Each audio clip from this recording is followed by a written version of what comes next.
স্বাগতম ক্রিকফ্রেন্ডসের নিয়মিত আয়োজন টোটাল ইম্প্যাক্ট। আমি সৈয়দ সামি আছি আপনাদের সঙ্গে। বাংলাদেশ প্রিমিয়ার লিগ মানেই নাটকীয়তা, এটা কিন্তু বাংলাদেশ প্রিমিয়ার লিগের এবার আসরটা শুরু হচ্ছে 2-3 দিন পর। এরই মধ্যে কিন্তু দুজন ক্রিকেটার নাম সরিয়ে নিয়েছেন বিপিএলের এবারে আসর থেকে। সেক্ষেত্রে আসলে চট্টগ্রামের যে ফ্র্যাঞ্চাইজিটা আছে তারা একটা বড় একটা ধাক্কা খেয়েছে। এগুলো নিয়ে কথা বলার জন্য হাজির হয়েছি। আমার সঙ্গে আছেন মোহাম্মদ সাদমান। সাদমান, স্বাগতম। ধন্যবাদ। চট্টগ্রামের এই ফ্র্যাঞ্চাইজিটা নিয়ে কিন্তু অনেক আলোচনা সমালোচনা ছিল।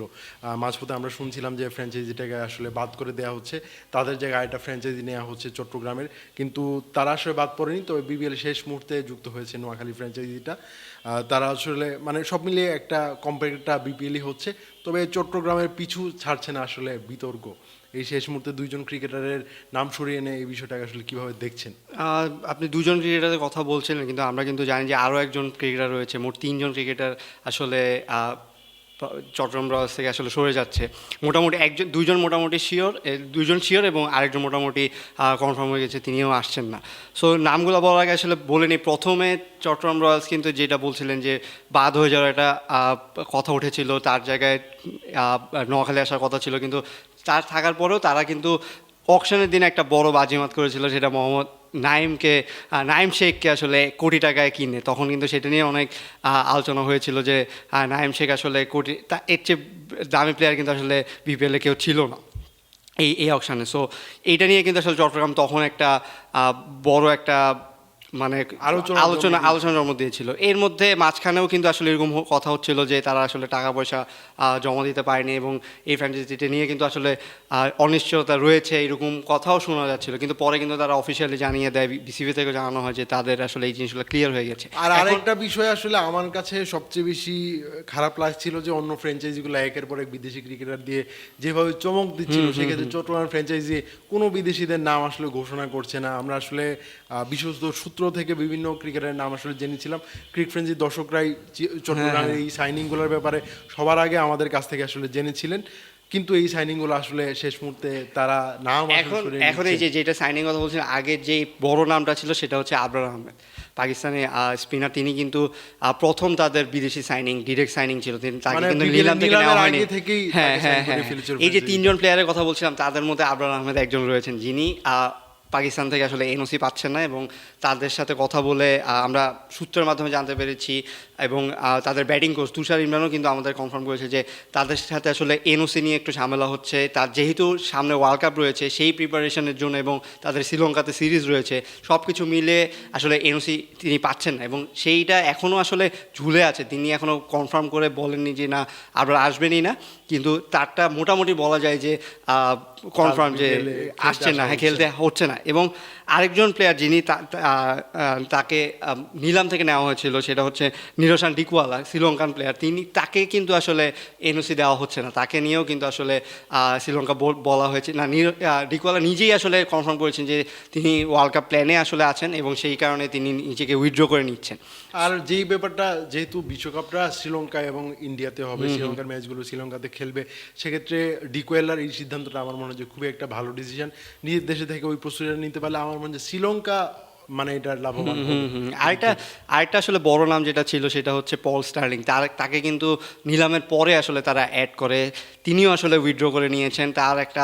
তার কারণ হচ্ছে তিনি বলেছেন যে তার আসলে ইনজুরি একটা সমস্যা রয়েছে, যেটা আমাদের তাদের ব্যাটিং কোচ আমাদেরকে বলেছে। কিন্তু আমরা আসলে সূত্রের মাধ্যমে জানতে পেরেছি এখানে কিছু টাকা পয়সা লেনদেনের কিছু ব্যাপার রয়েছে, যেখানে তার সাথে আসলে বনিবনা হচ্ছে না। যেই টাকায় আসলে তিনি খেলার কথা ছিল, তার চেয়ে হয়তো বেশি টাকা ডিমান্ড করছেন। এটা আসলে সূত্রের মাধ্যমে আমরা জানতে পেরেছি যে এই সমস্যাটা হয়েছে, এবং সেই কারণেই তিনি আসলে উইথড্র করেছেন। সো সব মিলিয়ে কিন্তু এই একদম শেষের দিকে এসে আপনি যখন টিম এরকম অগোছালো হয়ে যাবে, অগোছালো হয়ে যাবে, তখন কিন্তু আসলে আপনার জন্য সমস্যা। এবং তারা এখনও রিপ্লেসমেন্ট বলেনি, কিন্তু রিপ্লেসমেন্ট তারা বলছে যে খেলার আগে, টুর্নামেন্ট শুরু হওয়ার আগে আসলে জানিয়ে দিবে। তবে একটা সংখ্যার কথা আমরা কিন্তু জানতে পেরেছি যে তারা বিপিএলে প্রথম ম্যাচটা যখন খেলবে, তারা হয়তো বা 4 জন বিদেশি ক্রিকেটার হয়তো বা পাবে না। সেক্ষেত্রে আমরা হয়তো বা তাদেরকে 3 জন বিদেশি নিয়ে খেলতে দেখতে পারি। হ্যাঁ, আপনি কিন্তু বিষয়টা বিপিএল এর জন্য একটা বিব্রতকর ব্যাপার। না, আমার মনে হয় এটার বিব্রতকর নেই। আমার কাছে মনে হচ্ছে একটা বিব্রতকর ব্যাপার যে একটা ফ্র্যাঞ্চাইজি 4 জন বিদেশি ক্রিকেটার পাচ্ছে না নামার জন্য প্রথম দিন।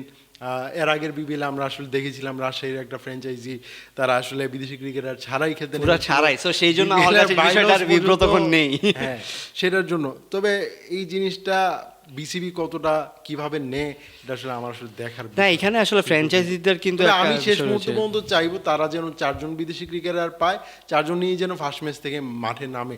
শুরুর দিক থেকেই এরকম একটা ব্যাপার, নেগেটিভ ব্যাপার যদি হয়, এটা বিপিএল এর জন্যই, পুরো আসরের জন্য একটা অশনি সংকেত আমার মনে হয়। হ্যাঁ এখন এই জিনিসটা আসলে আমরা আমরা কোনোভাবেই চাই না যে এই জিনিসটা হোক, কারণ আপনি একটা প্লেয়ারকে যখন আসলে আগে থেকেই একটা টিম যখন আগে থেকেই গুছানো শুরু হতে থাকে তখন কিন্তু আসলে এই বড় বড় প্লেয়ারগুলো বা যেই বিদেশি প্লেয়ারদের নিয়ে আসা হবে তাদেরকে নিয়েই সাজানো হয়। তখন আপনি শেষ মুহূর্তে যখন এরকম হয় তখন কিন্তু দলটা সাজানোতেই আসলে কঠিন হয়ে যায়। এই জিনিসগুলা আমরা মানে আগেও দেখেছি, পিপিএল এই জন্য সাফার করেছে, আমরা আবার দেখছি যে এই বিষয়গুলো আসলে চলে আসছে। এখন আপনি একটা টিমে এই যে ইনজুরিতে পড়তে পারে, যেই প্লেয়ারগুলো রয়েছে তারা কিন্তু ইনজুরিতে পড়তেই পারে, সো সেই ইনজুরিতে পড়লে তখন আপনার রিপ্লেসমেন্ট বললে কেউ থাকবে না। না আমি বলি যে এই রংপুর রাইডার্স তো বিপিএল এ খেলছে, তারা প্রত্যেকটা বিদেশি ক্রিকেটারের একজন করে বিকল্প ক্রিকেটার তারা কিন্তু তৈরি রেখেছে, একদম ওপেনিং থেকে ধরে আপনি বোলার, ব্যাটসম্যান, প্রত্যেকটা জায়গায় তারা বিদেশি ক্রিকেটারদের, বিকল্প ক্রিকেটারদের তারা কিন্তু রেখে দিয়েছে। তারা জানে যে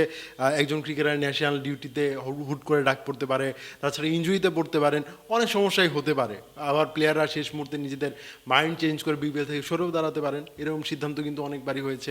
সো তারা আসলে বিকল্পটা ভেবে রেখেছে। এই জায়গায় যেটা যেভাবে পিছিয়ে পড়েছে, তাদের আসলে মাঠে নামার আগেই তারা আসলে পিছিয়ে পড়েছে, এটা আসলে মেনে নিতে হবে।